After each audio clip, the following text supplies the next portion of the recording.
Bon les gars, on se retrouve aujourd'hui pour notre vidéo habituelle. Vidéo de l'entre-deux, vidéo entre deux chapitres. Et très sincèrement les mecs, malgré le combat qui se prépare, je ne ressens pas une tension extrême par rapport à ce chapitre-là. Mais quand même, j'ai relevé deux, trois trucs par rapport aux théories de la communauté vis-à-vis de ce combat. Mais avant d'entrer en détail dans ce qui nous concerne dans cette vidéo, j'aimerais d'abord parler de la case magnifique de fin de chapitre où on avait Gab et Roger qui se préparaient à affronter Xebec sous Domi Reversi. Franchement, les mecs, je ne sais pas si vous ressentez ça comme moi, mais j'étais hypé par ça, mais de fou. C'est-à-dire, voir la préparation de Gab et Roger après que Xebec sous Domi Reversi ce soir, on va dire débarrasser du menu fretin qui était, on va dire, bon, ça manquait de respect, mais quand même.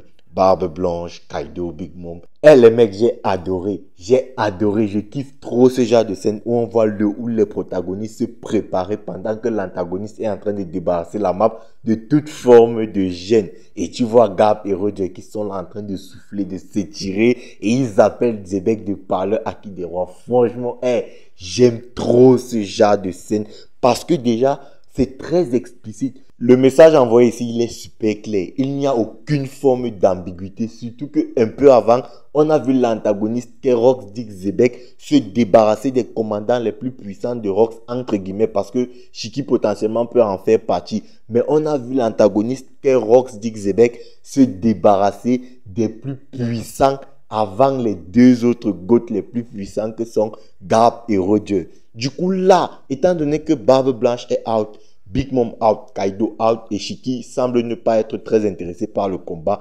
Du coup, il n'y a que Gab et Roger. Le message, il est extrêmement clair. Il n'y a rien à faire, surtout qu'en fin de chapitre, on a Xebec en train de pleurer, suppliant Gab et Roger, grâce à la voix de toute chose, de le tuer. Franchement, les mecs, cette scène, non, mais franchement, je trouve qu'on n'en parle pas assez. Mais cette scène, elle était juste épique. Le flow de ces cases-là, les mecs, mais non.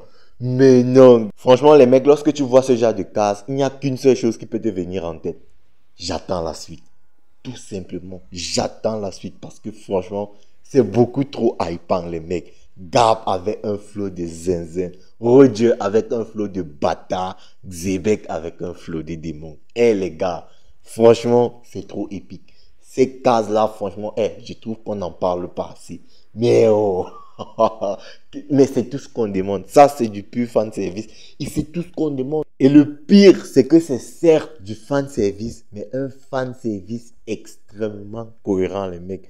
Franchement, c'est tout ce qu'on demande. On attendait de voir Gab briller sur God Valley. Bon, on va la voir et on l'a même déjà eu en quelque sorte. On attendait Roger voir briller sur God Valley. Même si on l'a pas encore forcément eu, mais on va certainement le voir dans le chapitre prochain. Bon, j'y reviendrai sur Roger plus tard parce que il y a deux, trois trucs à dire par rapport à Roger. Bon, bref, les amis, on s'est attardé énormément sur ces cases qui étaient encore une fois magnifiques. Du coup, on va pouvoir avancer, on va parler des théories sur le prochain chapitre. Et comme je vous le disais en début de vidéo, j'ai vu deux, trois trucs concernant les théories pour ce futur combat entre Gabox et Xebec qui, à mon avis, ne sont pas très réjouissantes ou en fait, qui ne me plaisent pas assez et que moi, je considère que bon, ça paraît quand même assez improbable. Et le premier truc, ça concerne le roi Harald. J'en ai vu des gens dire que Harald allait se pointer sur Erbaf et allait combattre Xebec parce qu'en vrai de vrai, Gab et Roger n'avaient pas normalement le niveau pour vaincre Roxy Xebec sous Domi Reversi. Bon les mecs, déjà, je comprends un peu pourquoi cette théorie-là circule. Parce que lorsqu'on voit un Xebec qui se débarrasse assez facilement de Barbe Blanche et qu'on avait vu Barbe Blanche clasher avec Roger, du coup les gens se disent que, bon, comme Barbe Blanche et Roger ont similairement le même niveau à quelques détails près, du coup, si Xebec s'est débarrassé de Barbe Blanche assez facilement, alors ce serait pareil pour Roger et même pour Gab. C'est là donc que moi je vous arrête parce que moi je vous l'ai déjà dit. Les confrontations entre Barbe Blanche et Roger, ce sont des confrontations amicales. C'est-à-dire Roger, il n'est pas à fond, il n'est pas sérieux. Roger est plus puissant que Barbe Blanche. Votre raisonnement se tient, mais en vrai de vrai, c'est parce que vous êtes, on va dire, un peu... les confrontations Roger-Barbe Blanche vous ont trompé. C'est tout. Roger, il est plus puissant que Barbe Blanche. Comprenez ça et vous allez le voir dans le prochain chapitre. Je pense que vous allez le voir dans le prochain chapitre. Et puis, concernant l'arrivée et la potentielle arrivée du roi Harald, Je comprends aussi la logique, c'est-à-dire vous vous dites que bon, Harald, étant donné que c'est le seul mec qui a pu rivaliser avec un Xebec normal, lui a donné un combat assez serré et tout. Donc du coup, la logique serait que si Gap et Roger ne peuvent pas tenir Xebec en 2v1, du coup, Harald, en se ramenant, bah, il va venir, bon, j'en ai entendu dire que comme le gouvernement mondial a demandé à Harald de tuer Xebec et comme ça, bon, Harald va tuer Xebec et il va réussir à intégrer le gouvernement mondial sans toutefois trahir son ami. Bah, moi, je vais vous dire un truc, les mecs. Garp et Roger ne sont pas deux personnages qu'on sauve. C'est tout ce que je peux vous dire. Garp et Roger ne sont pas deux personnages qu'on sauve.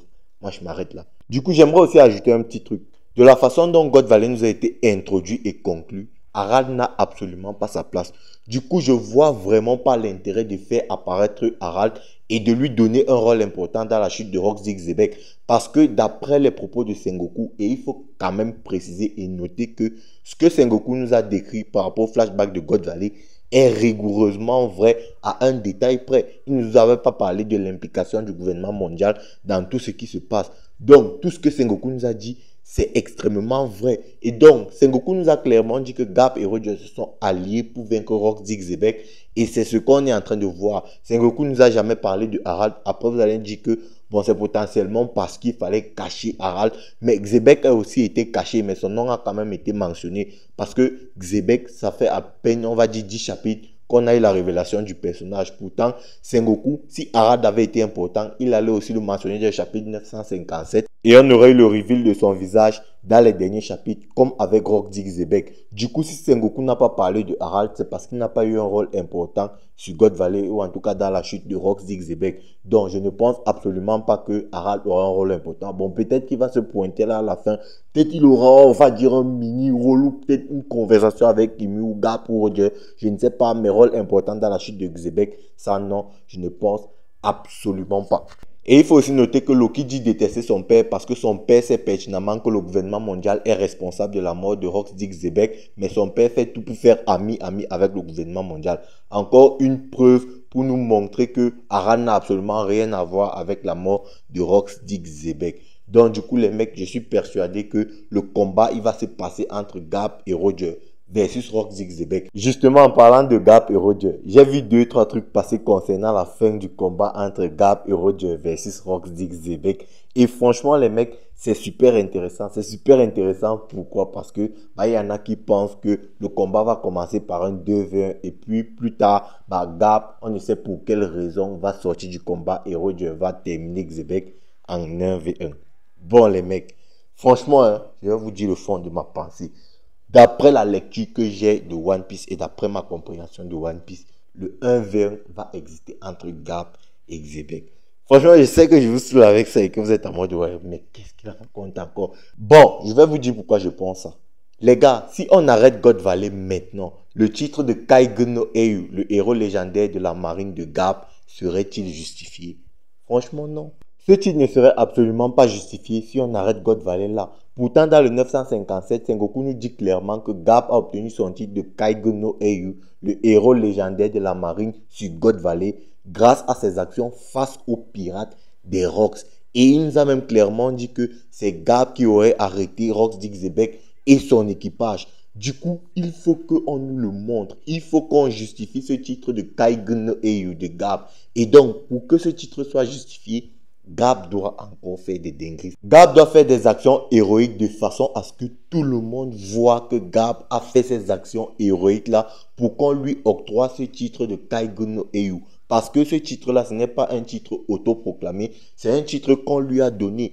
Et donc, avec le chapitre 957, où on voit Garp debout devant un adversaire dont on ne connaît pas le visage, moi je vous avais dit, c'est Roxy Xebec. C'est donc pourquoi je pense que c'est Garp qui aurait vaincu Roxy Xebec, et après l'avoir vaincu, il aurait donc obtenu ce titre de Kaigen no Eiyu, le héros légendaire de la marine.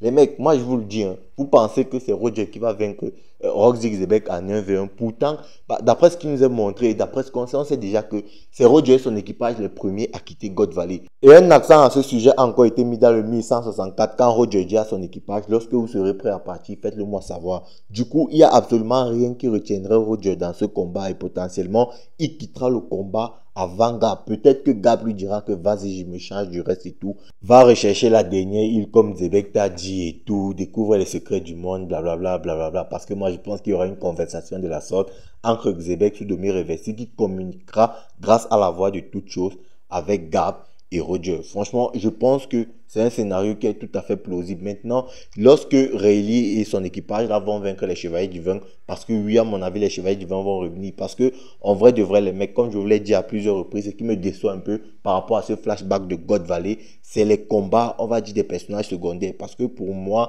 Rayleigh et Gaban, même Shiki, leur combat, c'est pas trop ça leur impact sur God Valley. Parce que pour moi, Kaido, Big Mom et Barbe Blanche, ça va. Pour eux, ça va. Parce que pour moi, je vois pas comment on aurait pu faire mieux pour Kaido ou encore pour Big Mom.